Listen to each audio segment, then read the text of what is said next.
Hello दोस्तों, आज बात करते हैं। आपने अभी बहुत बड़ी खबर सुनी होगी जो कि अभी सर्कुलेट कर रही है, जो कि अतुल सुभाष, जो कि एक इंजीनियर था, जिसने घरेलू हिंसा में सुसाइड कर लिया। अतुल सुभाष जो कि 34 साल का एआई पे, आर्टिफिशियल इंटेलिजेंस पे, इंजीनियर की जॉब पे वो बेंगलोर में काम कर रहा था।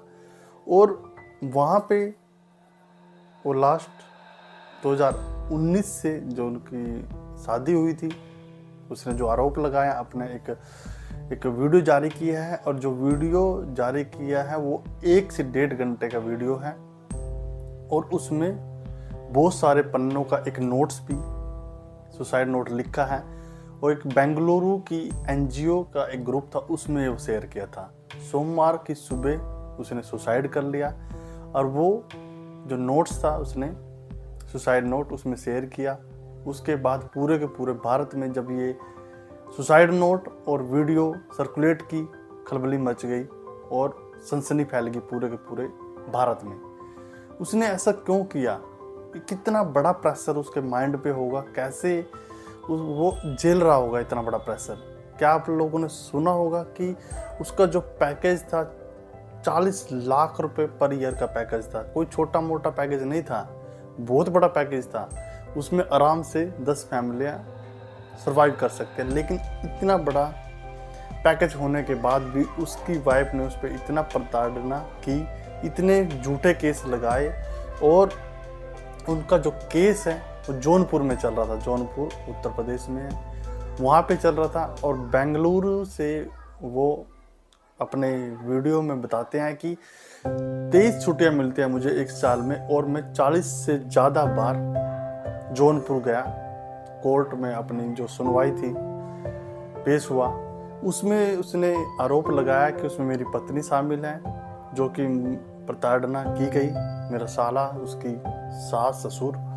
और जो कोर्ट में जहाँ केस चला था वहाँ के जज भी उसमें शामिल है। देखो मतलब कितनी बड़ी बात है।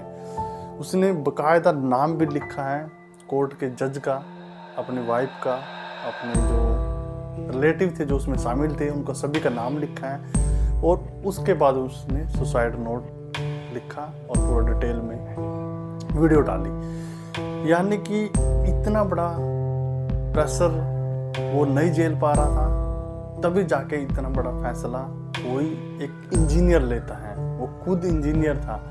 यानी कि वो 2019 में उसकी शादी हुई थी और 2020 में उसको एक लड़का हुआ था। जब लड़का हुआ, वो पहले अपने मायके उधर रहती थी, उसके बाद उसको वहाँ पे बेंगलोर में बुला लिया गया। जब बेंगलोर में बुलाया, हालांकि जो उसकी वाइफ थी वो एक ऐसा नहीं है कि अनपढ़ थी, वो बीटेक इलेक्ट्रॉनिक्स से थी। उसके बाद भी वो अर्निंग कर रही थी। जब वो बेंगलोर पहुँची तब वो जॉब नहीं कर रही थी। उसके बाद उसने उसको पढ़ाया, पहले तब वो जॉब नहीं कर रही थी, उसके बाद पढ़ा के उसको ट्रेंड किया। और एआई पे, आर्टिफिशियल इंटेलिजेंस पे उसको बहुत सारी स्टडी कराई। और सिखाने के बाद बहुत सारे इंटरव्यू कंडक्ट कराए, जिसमें उसने बताया कि 24 बार से ज़्यादा इंटरव्यू कराए। उसके बाद उसका सिलेक्शन हुआ। सिलेक्शन के बाद उसकी अच्छी खासी एसेंचर में 80,000 रुपये सैलरी थी। उसके बाद ये हाल था। उसकी वाइफ ने पहले प्रेशर से 3 लाख रुपए मंगवाए अपने घर वालों के अकाउंट में, उसके बाद 10 लाख और उसके बाद 50 लाख। ऐसे ऐसे अमाउंट बढ़ता गया और प्रेशर वो देते गए। जैसे जैसे प्रेशर बढ़ता जा रहा तब तो वैसे वैसे वो परेशान होता जा रहा था। और जितने भी फेक केस वो चल रहे थे, जैसे भी एक केस हटता था दूसरा लगा देती थी, दूसरा हटता था तीसरा लगा देती थी, क्योंकि उसमें जो शामिल थे बड़े बड़े लोग थे। कोर्ट के जो जज है वही खुद शामिल थे। मुझे ये समझ नहीं आता उनका केस बेंगलोर में क्यों नहीं चला, क्योंकि दोनों वाइफ हस्बैंड बेंगलोर में रहते थे, उन्होंने केस बेंगलोर में क्यों नहीं चलाया? या उनकी जो अच्छी साठ गांठ, अच्छी पकड़ थी वो जौनपुर में थी, तो वहीं पे उसने केस चलाया। और जो केस उसने कम से कम 20 से ज़्यादा केस उस पर कर रखे थे, जो कि पहले चलते थे, वो यदि कमज़ोर हो जाते थे फिर दूसरा केस चला देते थे। यानी कि एक के बाद एक केस उस पर चलते रहे। लेकिन उसके बाद लास्ट में उसने एलुमिनी मांगी, 1 लाख अपने बच्चे की और 1 लाख अपनी, यानी 2 लाख रुपए। लेकिन अतुल सुभाष ने जो केस लड़ रहे थे, तो उसने प्रूव किया, सभी डॉक्यूमेंट उसके पास थे कि मैंने इनकी जॉब लगवाई है और इसकी अच्छी खासी सैलरी है 80,000 रुपये, तो ये अच्छी तरह सर्वाइव कर सकती है, लेकिन ये सिर्फ पैसे ऐंठने के लिए कर रही है। उसके बाद भी उसको कुछ एलिमनी देनी पड़ी, इतना प्रूव करने के बाद भी 40,000 पर मंथ, इससे भी बात नहीं बनी। और जो अतुल सुभाष बताते हैं कि उसको घर पे भी इतना घरेलू प्रताड़ना होती थी, क्योंकि घर पे उसकी माँ रहती थी, कभी कभी आती थी, उनके गांव से समस्तीपुर का रहने वाला था अतुल सुभाष, और जब वो आती थी तो उसकी माँ को बिल्कुल भी चिकन खाना बिल्कुल भी पसंद नहीं था, लेकिन उसकी वाइफ को चिकन खाना पसंद था। तो वो क्या करती थी, बाहर से चिकन मंगवाती थी और चिकन मंगवा कर उनकी हड्डियाँ सामने किचन में ही वो फेंक देती थी, जिससे कि उसकी माँ को बुरा लगता था। उसके बाद वो मतलब अपना गृह क्लेश स्टार्ट कर देती थी, यानी कि जब उसको पता था कि उसकी माँ नहीं खाती है तो नहीं खाएगी, कुछ दिन तो कुछ नहीं हो जाएगा, लेकिन नहीं, वो खाती थी और उसके बाद लड़ाई झगड़ा होते थे तो वो बढ़ जाते थे।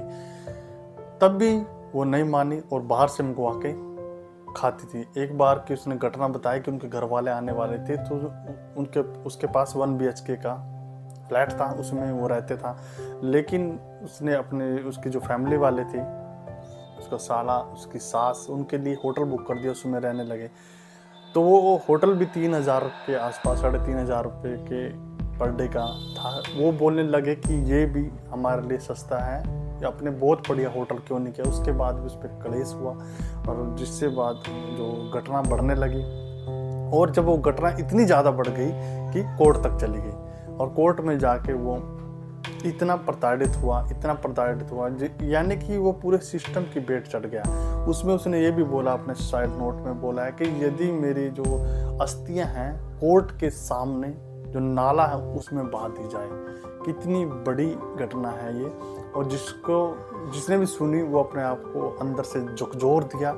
और कुछ कानून लड़कों के लिए भी बनना चाहिए। उसने अपने सुसाइड नोट में लिखा कि मुझे जो इंसाफ का इंतज़ार रहेगा, कब मुझे इंसाफ मिलता है, मी टू लिख के भेजा, लिखा और बताया। और दूसरी तरफ आपको बताते हैं कि ये इतनी बड़ी घटना ये तो आम हो गई है, जो कि पता लग गया है। बहुत सारी ऐसी घटनाएं हैं जो कि लोगों को पता ही नहीं लगती है, जो कभी ऊपर नहीं आती हैं। ये तो सिर्फ ऊपर आ गई इसलिए लोगों को पता लग गया। और ऐसा भी नहीं है कि इतनी जल्दी उसको इंसाफ भी मिल जाएगा। उसने बता भी दिया, पूरा डिटेल दे दी है, जिसमें कि जो उनकी वाइफ के खिलाफ हो, चाहे उनके साले के खिलाफ हो, चाहे उनके सास ससुर के खिलाफ हो, या फिर वो कोर्ट के जज हो। इतना डिटेल देने के बाद भी सिस्टम जागा नहीं है। देखते हैं कब तक सिस्टम जागता है, कब उसके ऊपर क्या रिवर्ट करता है, क्या कार्रवाई करता है, क्या उनको सज़ा मिलेगी, क्या उनको वो जेल में जाएंगे, क्या उनको उम्र कैद होगी। तो ये सारे सवाल अब उठेंगे। देखते हैं कब तक वो उन पर इंसाफ होता है। तो ये था छोटा सा वीडियो, और जो कि अतुल सुभाष की जो कि बैकग्राउंड पे था। जल्दी आपके सामने दूसरा वीडियो लेके आए, तब तक जय हिंद।